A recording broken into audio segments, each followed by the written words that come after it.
AG News, Episode 1.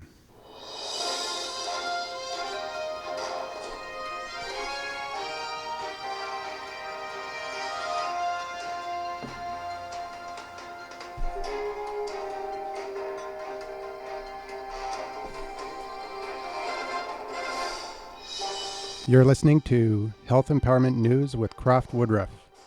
Listen every week for information on natural health solutions so you can take control of your health using natural means.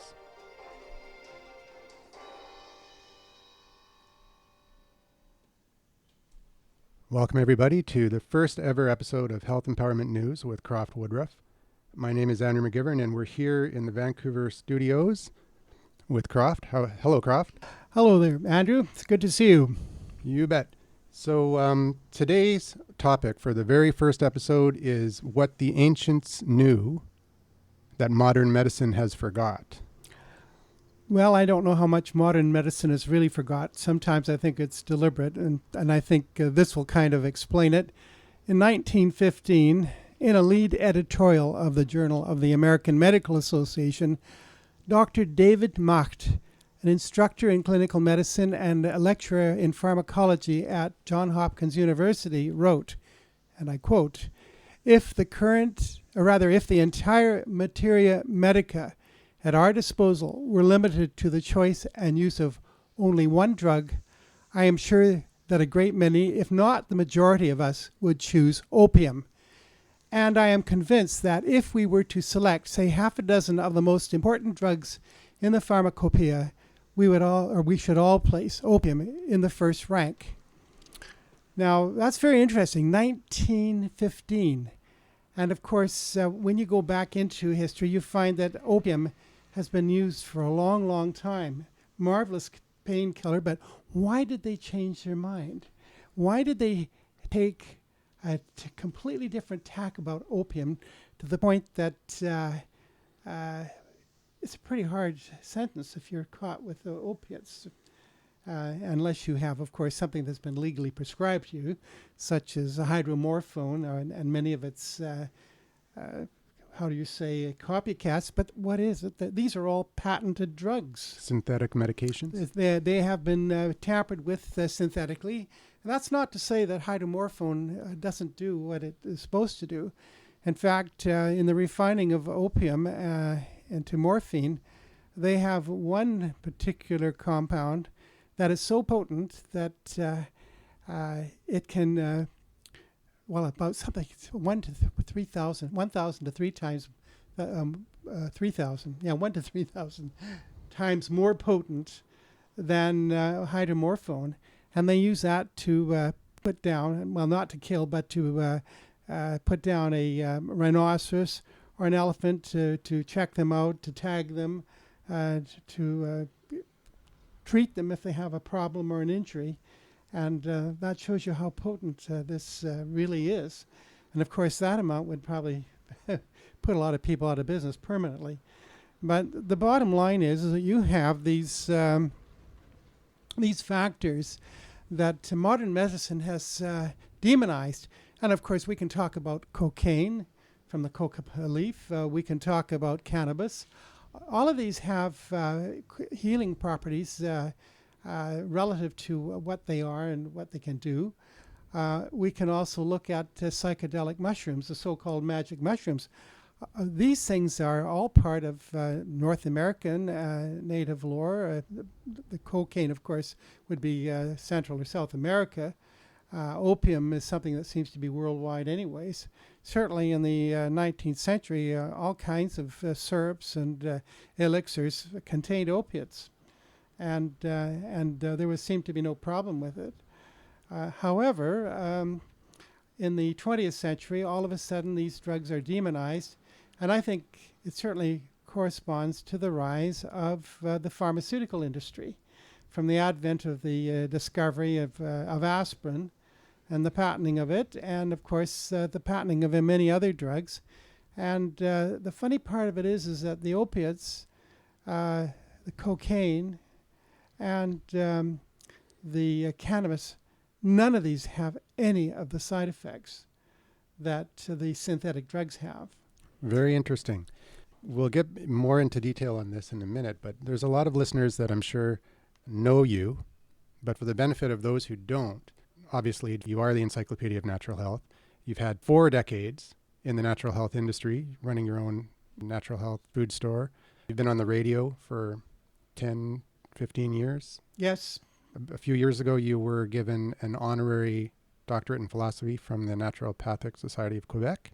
Yes, I'm also an honorary member of that organization. And you're a master herbalist under the Dominion Herbal College. That's correct. That's an honorary master herbalist. And that was given to me in recognition for a series of lectures that I conducted over several summers on behalf of their summer practicum that they were putting on for their students who are getting their chartered or master herbalist certificates. And yes, and of course, when you get into business, I believe that you better know what you're talking about when you're selling product, regardless of what it is, regardless if it's an automobile or whether it's a vitamin. And that way you can do the best for your customer by giving them knowledge, because knowledge is empowerment. And if they know what these can do for you and realize that they are so safe, it's just unbelievable. And strangely enough, when we're talking about the opiates, Dr. Abe Hoffer, the great Canadian biochemist and medical doctor and psychiatrist, he was curing alcoholics with opium. Dr. Hoffer recently passed away, unfortunately. In his 92nd year. 92nd year, which is a great year to. And he was a great believer in vitamins and minerals and herbals, and I guess they must have done him in good stead for him to enjoy a 92-year lifespan. And Dr. Hoffer was a psychiatrist? Yes, he was. And of course, that's where his interest in the B vitamins and vitamin C with regard to mental health. He established the fact that niacin, for instance, was excellent for people suffering from mental disorder, whether it was schizophrenia particularly. And this is still not recognized.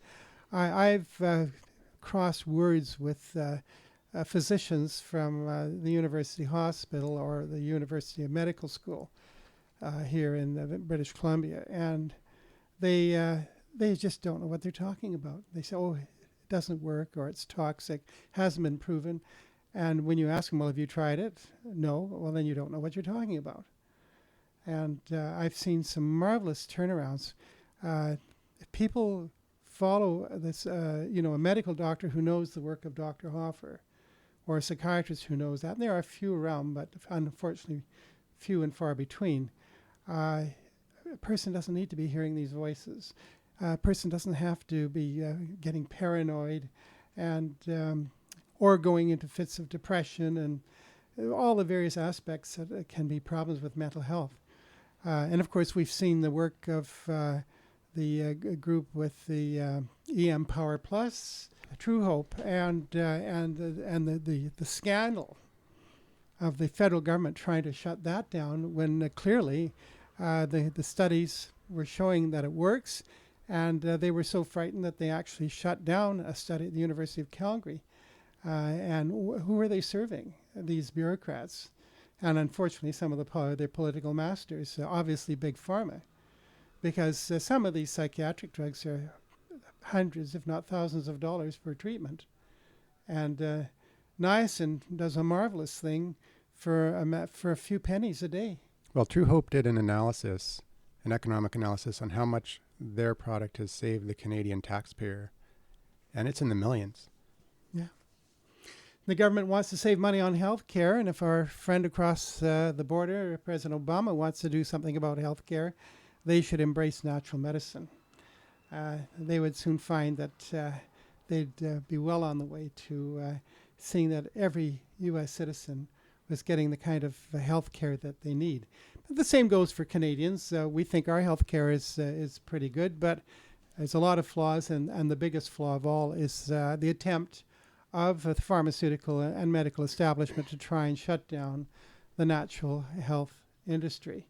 They attack the naturopaths, they attack the chiropractors, even the massage therapist or the physiotherapist is not above being attacked by these minions who are supposed to be protecting our health. Now, when I say these things, it's not that I'm condemning medical doctors, because there are many fine medical doctors out there who have gone beyond just writing prescriptions.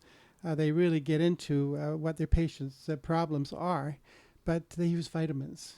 They use treatments that, like chelation therapy, for instance, for circulatory diseases, and all of the chelation therapy for circulation for cardiovascular disease, that evolved out of treating people for heavy metal poisoning, people who were working in the heavy non-ferrous smelter industry, for instance, and getting lead poisoning or poisoning from other metals. And chelation therapy was developed to treat them because, especially during wartime when they had to keep these people working and they couldn't afford to have them off sick. And so they came up with a chemical, yes, it's ethylene diamine tetracetic acid. It has no affinity for the human body or vice versa.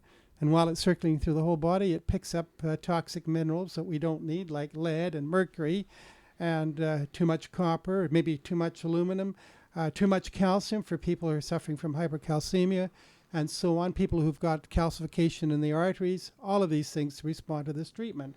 Doctors who recognize that went out, they put their practice, their professional rights on the line and established it. And now we have doctors in British Columbia, Alberta, Saskatchewan, just recently in Manitoba, in Ontario, and in Nova Scotia and Newfoundland. The only holdouts in Canada, I don't know about the Northern Territories like the Yukon or whatever, but Quebec is the holdout, unfortunately. Well, this is coming also from the former president of the BC Chelation Therapy Association. Well, I certainly worked hard with a lot of other people, especially the late Ted Dixon, who himself suffering terribly from cardiovascular disease and looking for answers. And I was the one that told him to go and see a medical doctor who was offering chelation therapy in Bellingham. And it worked so well for him, he said, we got to get this going in BC. And he founded the EDTA Chelation Association of British Columbia. And we ran into some problems with the bureaucrats over that because he unfortunately put in their lobby. And of course, that made it political. And he couldn't get any further with the government over that. And even though we changed the name to just EDTA Chelation Association of Vancouver or British Columbia, that didn't wash well with the likes of what we have in Victoria right now, particularly. And by the way, I see that the GS or the PST is now going to apply to vitamins and other health products that are new harmonized HST. Yeah, this is a harmonized HST, which is what I would call a real hit on people who take personal responsibility for their health and use vitamins, herbals, and other natural health products that either come in a pill or a tablet or capsule form. And I don't know how far they'll get away with taxing powders and things like that, but it's the way it is. And we were able to, for a long time, keep provincial sales tax off of the natural health products industry in British Columbia. We couldn't persuade the Tories under Mulroney to make natural health products exempt from the GST. And of course, we're not having any greater or any better success with the current Conservative government in Ottawa. So you were the president of the BC Chelation Therapy Association. Yes. You were also the co-founder of the Health Action Network. That's true. How did you get started with the Health Action Network? Well, again, there was a group of us that realized that we needed an organization that would put on lectures, public lectures, independent of the of the natural health products industry, or the Canadian Health Food Association, or similar organizations, which are strictly in the business of doing business. We wanted a consumer health group, a consumer-oriented group that would keep people alert as to what is going on in the natural health products industry, what's going on in natural health care, whether it's to do with naturopaths or medical doctors, things like chelation therapy, alternative cancer therapies that are available now in Canada and the United States, and were before you had to leave the country to go to Mexico or else to someplace in Europe to get treatments that some of them are available now. And of course, there has been an ongoing attack against alternative medicine. And of course, the theme of this is, what the ancients knew about modern medicine, and what modern medicine forgot. Well, maybe the Inuit people, or the people of the Haida, or other tribes here in British Columbia, or other Aboriginal people across Canada, the Cree, or whatever, or whomever, they knew how to deal with fever. That's why they had a sweat lodge, or they used the hot springs where they were available. Or in the case of the Scandinavians, and that would be the Laplanders as well, and the people all across the Arctic Circle in Siberia and Alaska, they knew about these things, sweat lodges, steam baths, or hot springs to deal with fever. Well, part of what we're doing here with Health Empowerment News is we're going to look at the headlines in the news. And what's the biggest headline right now for the past 2 months? Swine flu. Swine flu. And how many people remember, and of course there's a lot of people that wouldn't remember because this happened before they were born, and but way back in 1976, there was a threatened pandemic. A couple of soldiers came down with what was considered to be swine flu. One of them died. Of course, they overlooked the fact that he just came off a very arduous route march, and he probably died, a route march, and training exercise, and he probably died from exhaustion more than anything else. But it just so happened it was an election year for the selected president, Gerald Ford, who was appointed president, succeeding the disgraced and resigned Richard Nixon. And what a good political issue to have. We're going to save you from this terrible swine flu that's brought down our Marines over at Fort Detrick, or wherever it was on the eastern seaboard.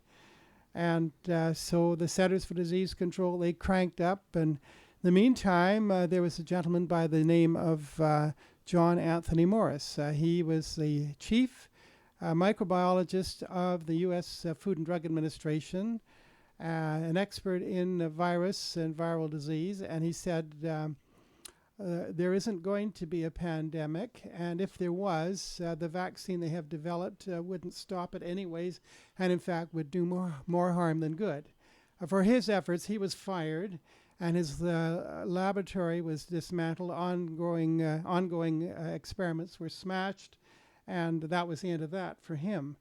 But by the time they had 10 million people having received the shot, they had 1 million adverse reactions, and they had some of them very severe. I forget, thousands suffered from paralytic polio. If you search on the net, there is a 60-minute segment available. I don't have the URL before me, but if you Google 60 minutes. I'll post the URL in the show notes. Excellent. For the podcast. And there is Mike Wallace interviewing one of the victims of the vaccine itself. And of course, if you ask anybody who is administering these vaccines, let me have a look at the manufacturer's declaration regarding the ingredients, as well as the possible side effects. Invariably, you'll find that Guillain-Barré syndrome, which is a form of paralytic polio, is one of the possible side effects of these vaccines. And of course, that is what happened with the swine flu vaccine of 1976. and I'd be willing to bet dollars to donuts that there may well be problems with this vaccine that they're rushing now. How can they tell in a matter of 4 months, if even that a vaccine is going to be effective, never mind safe, because you can have an adverse reaction to a vaccine only a matter of a few months after the shot. Some people react right away. A lot of infants have died from the shock of a vaccine. So are you saying you're going to abstain from the vaccine, CROFT? Oh, I would definitely. I've been abstaining from vaccines ever since I got a load of them when I was involved in, I had to join an organization that I was interested in joining at the time. I was only 18 years old, and they had to give you an awful lot of shots, you see, as a part of being taken on by these people. And of course, I went through the business of the shots and had an awfully sore arm. And the funny thing is that the smallpox shot didn't take. It didn't get that great big pustule on the arm, and it never left a scar. Because there wasn't many pustules to leave a scar, and so it didn't take. So I don't know. It's one of those things.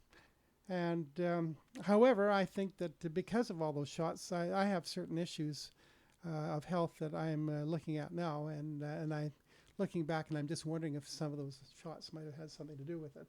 But I mean, that goes back. I mean, heavens, I'm in my 75th year now, so this goes back, almost 35.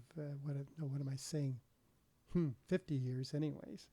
The World Health Organization is urging all countries to vaccinate their populations. Oh yeah, they even want to make it mandatory, which of course is an assault on one's person against their will. I don't know if they said mandatory, but they said strongly urge. Yes, well, of course, that's what they did in 1976, and well over 1 million people in the U.S. Before they stopped the vaccination program and tried to bury it. Suffered needless pain and adverse reactions, which they didn't have to go through had the people at the Centers for Disease Control done their business. But we have people in government right now in the health bureaucracy that deny that vaccines cause any problem. And a child practically has to drop dead in the doctor's office before they will recognize that the vaccine may have caused that. That's how bad it is. And of course, one of the most outspoken people is Robert F. Kennedy Jr., the son of the assassinated Bobby Kennedy, who was, of course, President JFK's Attorney General. And he has spoken out about the damage that vaccines are doing in the United States, where they are compulsory. And by the way, you cannot get liability insurance if you are a vaccine manufacturer. They are so safe, you can't get liability insurance. I mean, if something is as safe as they claim it is, then they should have no trouble offering you liability insurance in case the vaccine should injure you or, worse, kill you. But they can't do that. And in fact, by 1987, there was so much damage done by the vaccine programs because they'd made them, really had promoted them and made them compulsory. That there was only 3 vaccine manufacturers left, one of them being Merck. And they told the then Secretary of Health that they were going to shut down because the damages that they were paying out were getting to the point where there was no profit in manufacturing vaccines. So Congress in 1987, besides making vaccinations mandatory, they also passed a law that the U.S. government would assume liability, and they instituted a Vaccine Adverse Events Reporting System, the VAERS program. And since 1987, when that program was instituted, they have paid out almost $3 billion in damages, and that only represents 10% of the claims. And of course, under the Bush administration, they passed legislation which, even though they were exempt before, they're from liability. They're even further exempt, whether it's the anthrax vaccine that they're trying to foist on people, and of course these other vaccines that they've been coming down with. The bottom line is that if something is so safe, then the liability should be solid on it, so that you put your money where your mouth is. But they don't do that. And of course, doctors don't speak out against it because the College of Physicians and Surgeons, their medical licensing board, will take away their license to practice and put them out of business. So they just offer the vaccine, and if you refuse, they don't push it unless they are a real, money hound, because they might get a back pay, a payment for offering the shots. You see. Well, the other thing is with the swine flu vaccine, it's almost the reverse of what they normally, the profile of the people that they're targeting for the vaccine. Yeah, the very young, the elderly, and those people who have some chronic disease. And these are the ones that are most vulnerable, actually, to an adverse reaction to a vaccine. For the seasonal flu, they recommend the elderly. Mm-hmm. And for the swine flu, they're recommending people in my age category, as are healthy young adults. Yeah. Pregnant women, which they never recommend a pregnant woman to get a vaccine. And of course, that's the last thing a pregnant woman needs is a vaccine shot that has mercury in it, and because it's a neurotoxin, and of course the way these things are made up, we don't know if you're getting an accurate dose anyways when you get a shot of this crap. And I say it is crap. It's filth. When you consider what these vaccines are incubated, in the case of this new swine flu, they're actually incubating it in I believe, monkey tissue, and of course this is how the SV40, that's simian virus 40, that's a monkey virus, SV standing for simian virus. This simian virus 40 became inoculated into the population that received the first Salk and Sabin polio vaccines, because these vaccines were incubated in the tissues of African green monkey. And now what is happening is that these people have had these vaccines, and some of them are showing up with tumors, and in the tumors they're finding this virus, SV40. Now, we don't know, and they can't say whether or not the virus is causing the cancer or a tumor, or if it's just a fellow traveler.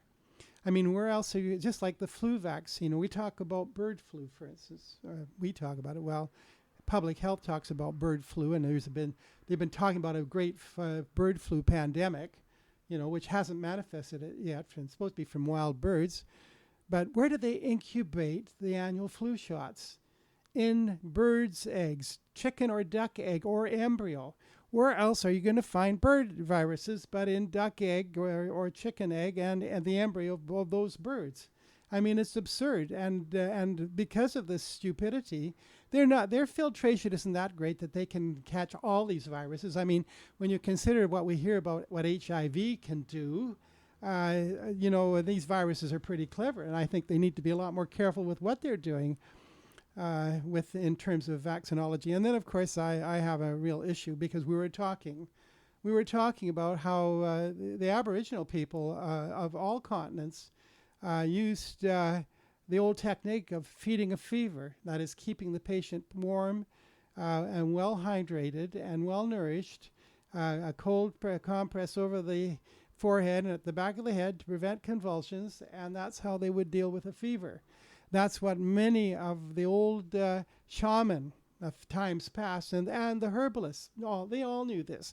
And of course, the trouble was in the 15th and 16th century, they were burned at the stake or hung or drawn and quartered and so on for witchcraft, because their competitors, namely the alchemists and the surgeons, didn't like the competition, and it hasn't changed much today. So for a high fever, you would recommend staying warm? For a high fever, you keep warm. You keep wool socks on the feet, an extra blanket over you, even a wool sock around the neck, a nourishing broth, or certainly you keep them well hydrated, but a nourishing broth is a good way to do it. And of course, a cold compress that you keep changing on the forehead and also at the back of the head. Nowadays, you can use an ice pack at the back of the head. And the purpose of that is to keep the person from going into convulsions, because due to the high brain, temperature. you don't want the brain overheating. But the fact is that even suffering convulsion from a fever, any evidence of brain damage has been very, very rare. So the fever is the body's natural defense against the That virus. is how the body kills viruses. It's very hard to find this information out there in the scientific, but I mean, I contacted a microbiologist who's a medical doctor working on viruses and also on HIV. And I asked him, well, how is it, why do we have fevers?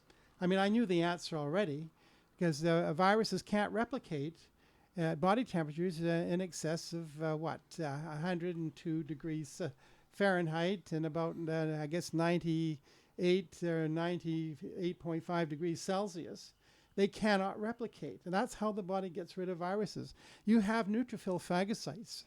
You have other cells that go around dealing with injury, with infection, whether it's germs, whether it's fungus, whether it is some viruses, and so on. But viruses, when they replicate in the cell, they are able to hide, because in destroying the nucleus of the cell, they take the protein coating, part of it, and coat themselves. And of course, your immune cells are fooled because of this protein coating is part of them. And so they ignore it. But the point is, when the virus infection gets to what you'd call a critical mass, the body recognizes it and it starts producing these different interleukin and this sort of thing. I'm not too good on all these medical terms, and that's how the body will bring on a fever. And of course, some people will go through a fever and get over it. Others need to be really taken care of.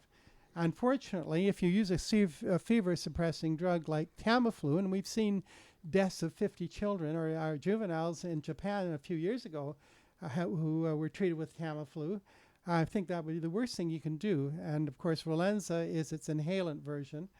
I would certainly would urge anybody to stay away from something like that. Aspirin, they in fact warn you not to use aspirin to treat a fever in a child because it can cause Ray's syndrome. It reminds me of Sean Buckley's lecture when he's talking about Bill C-51 and back before Big Pharma took over the healthcare system. Yeah, and the Conservative Party of Canada. We'd have there was a choice in healthcare. You could choose to go to a allopathic hospital, or you could choose to go to a homeopathic hospital. And during the last flu pandemic, when there was a choice, the people who went to the allopathic hospital, they had a 60% chance of dying. It was more, yeah, just about that, right? And only 40% of the people died in the other one. So it was a reverse. Your odds of survival were much greater if you went to the homeopathic hospital. Yes. And I imagine it's because they were doing exactly what you're saying. Well, it was interesting too, because I remember there was some bearded physician at Mount Sinai Hospital in Toronto. This is, I believe, the teaching hospital in the University of Toronto Medical School. Somebody asked him, well, what about vitamin C? And, oh, it's not proven. Well, have you tried it? That's the question should have been asked, but wasn't. But they haven't tried it.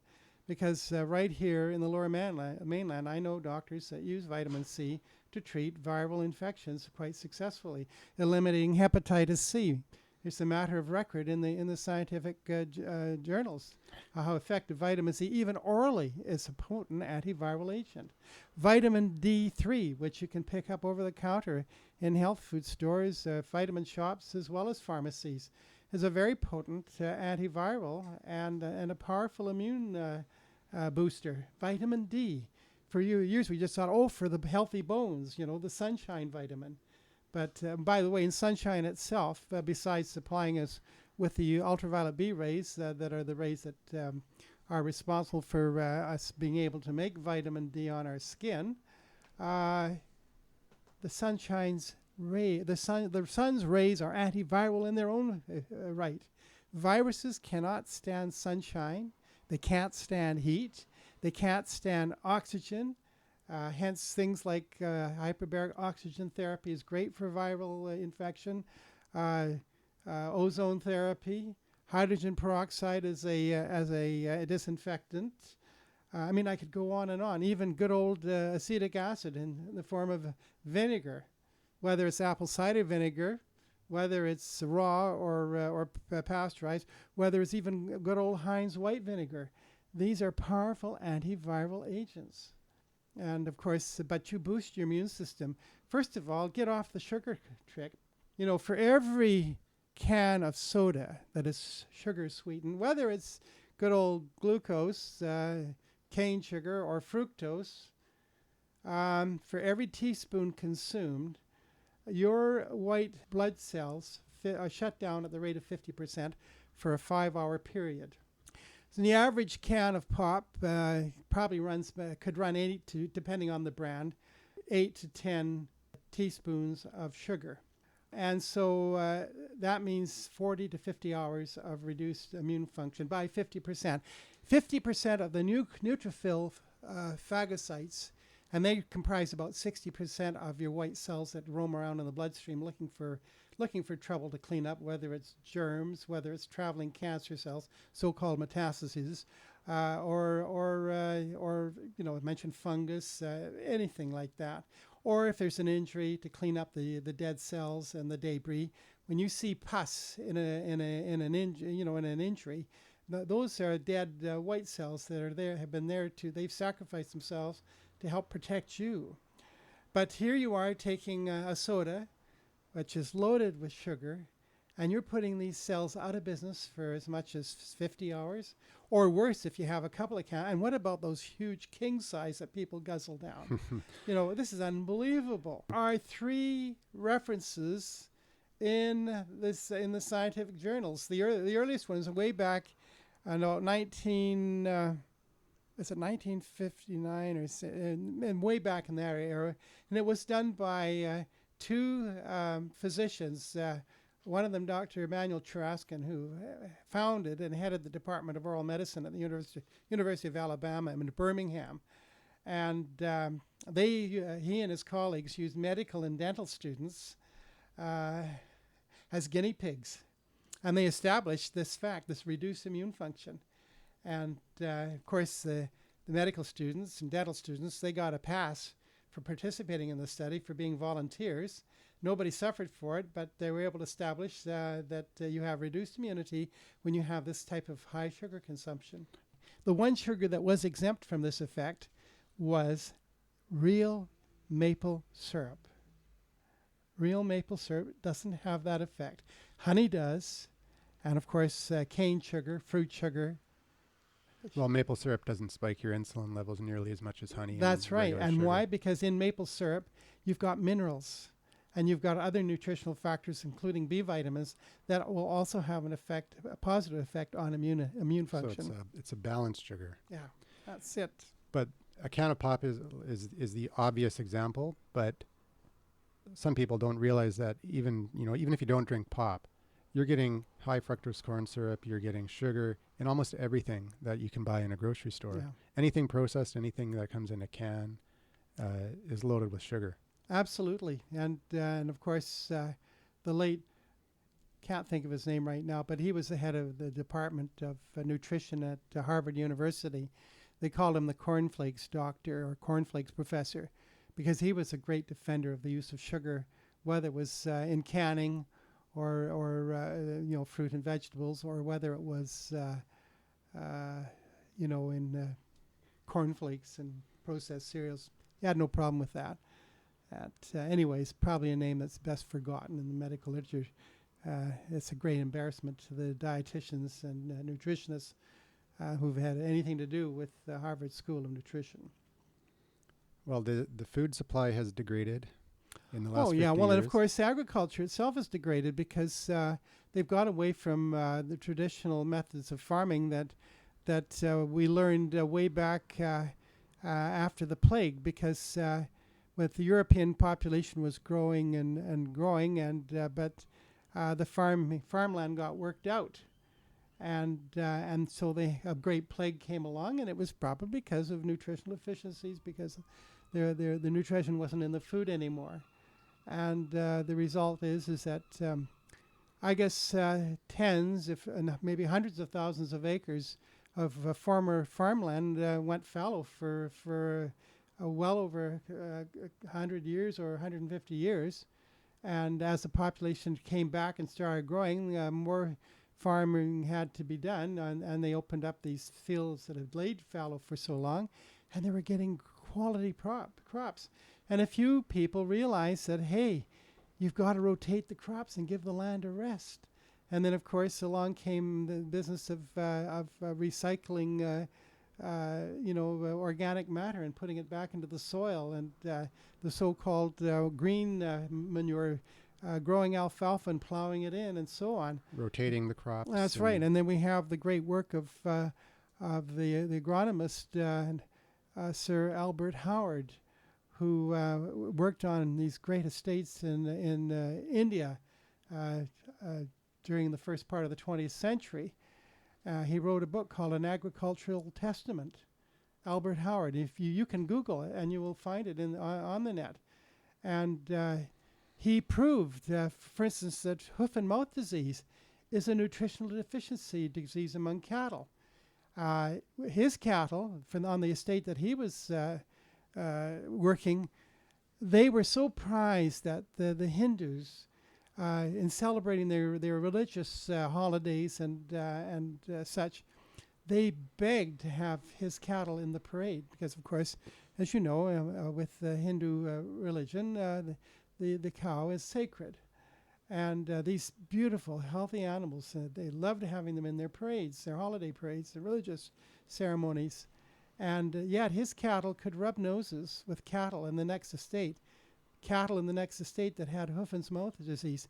And Sir Howard's, he was knighted by King George the Sixth for his work, in recognition for what he did. I mean, his cattle did not get hoof and mouth disease. But what did they do when they had the hoof and mouth outbreak in the United Kingdom? And didn't they have something here? I forget. They kill them and then bury them. Well, that might be good for the soil, because it will all return back and feed the soil. But that's not the answer. And so, of course, one thing, of course, it pushed the price up of beef, which is bad news if you're a beef eater and you like your hamburger. But and of course, this is what they did with chicken flu. You know, bird flu. Well, and of course, they blamed it on the wild birds again. I mean, I've never heard such congenital idiots that pass for so-called veterinarian scientists. And I'm not going to mention any specific province, but I heard some of this stuff.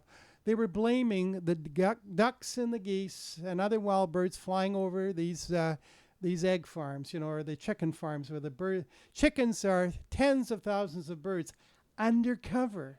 So where is the bird dew falling? It's not hitting those birds, but I'll tell you one thing those chickens were doing. They were standing beak by tail feathers in their own feces, drinking water laced with antibiotics, eating food probably laced with antibiotics as well, and growth hormones to make them grow faster. Is it any wonder in such an environment they would come down with the flu? Could have been solved maybe if they put some vitamin C in the feed, and maybe some vitamin C in the drinking water. Might have made a whole lot of difference. It's a funny thing, when I was a kid, when I was 12 years old, we moved out to a semi-rural area and onto an uncle's hobby farm. And I inherited 90 chickens to look after. And I never had any chickens suffer what these chickens suffered. Didn't have to put any down, except for a chicken in the 2 chickens in the pot, because a family would come out to freeload.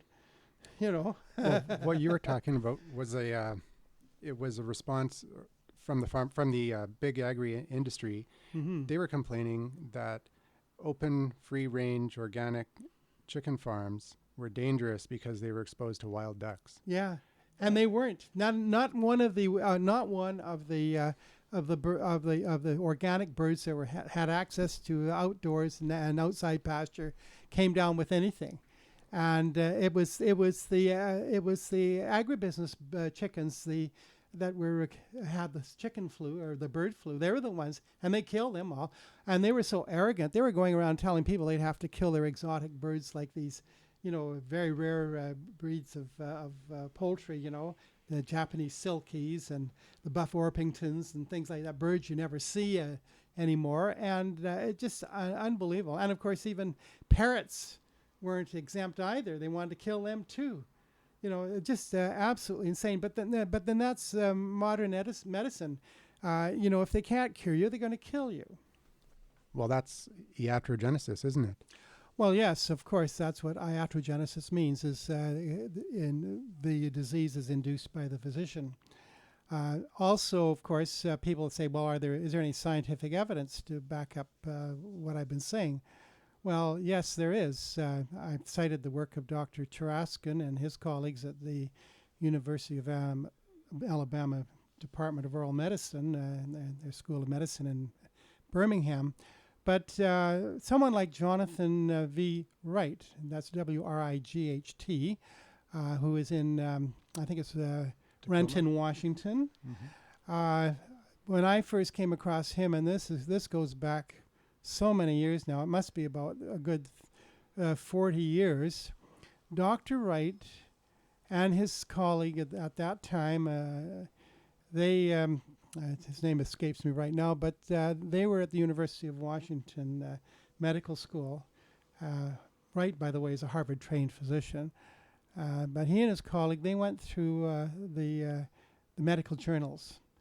And at that time, something like about 29,000 citations and references in these medical journals, scientific journals. These are peer-reviewed and so on and so forth, attesting to natural healing through nutrition, whether it's supplementation or dietary changes, and so on.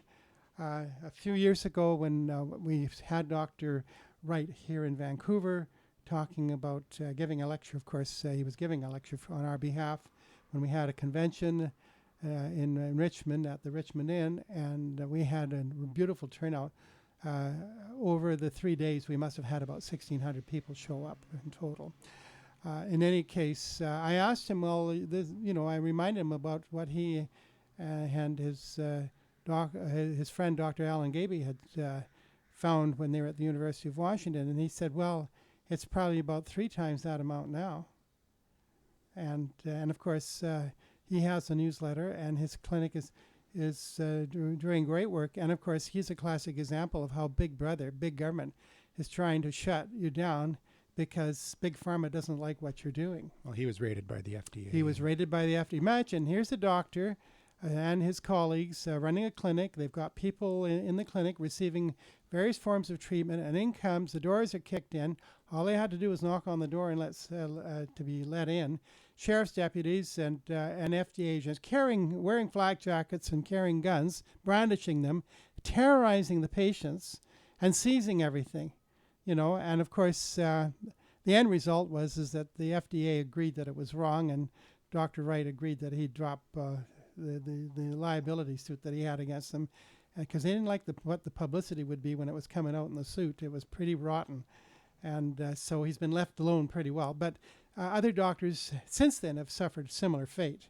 And of course, we've seen this happen here in, I believe, in Kelowna recently. And of course, we've seen it happen in the prairies and in Ontario and Quebec. So there's no shortage of scientific evidence to support these ancient remedies? Absolutely no shortage at all. And I think I mentioned I was in touch with a medical doctor and a virologist who he was doing work on researching HIV.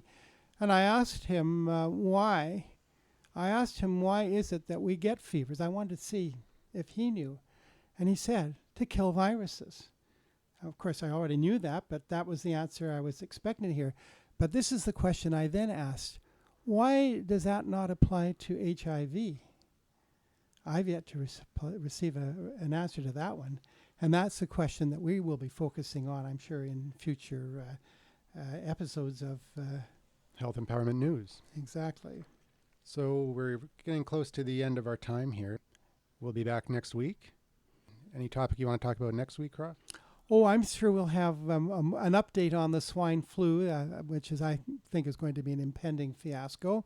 And I will have more about the vaccine lawsuits that are going on in the United States, vaccine court, and the dirty tricks that the government tries to use to neutralize the families of these dead or injured children.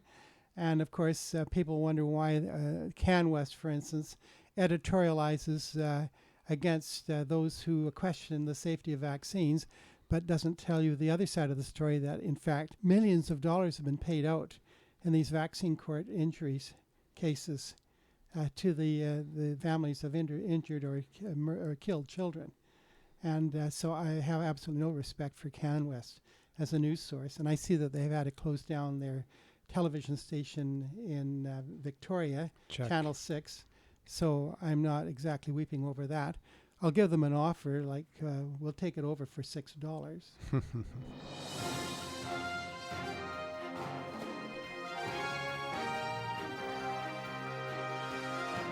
I hope you enjoyed the first episode of Health Empowerment News. We'll be back again with CROFT Woodruff next week.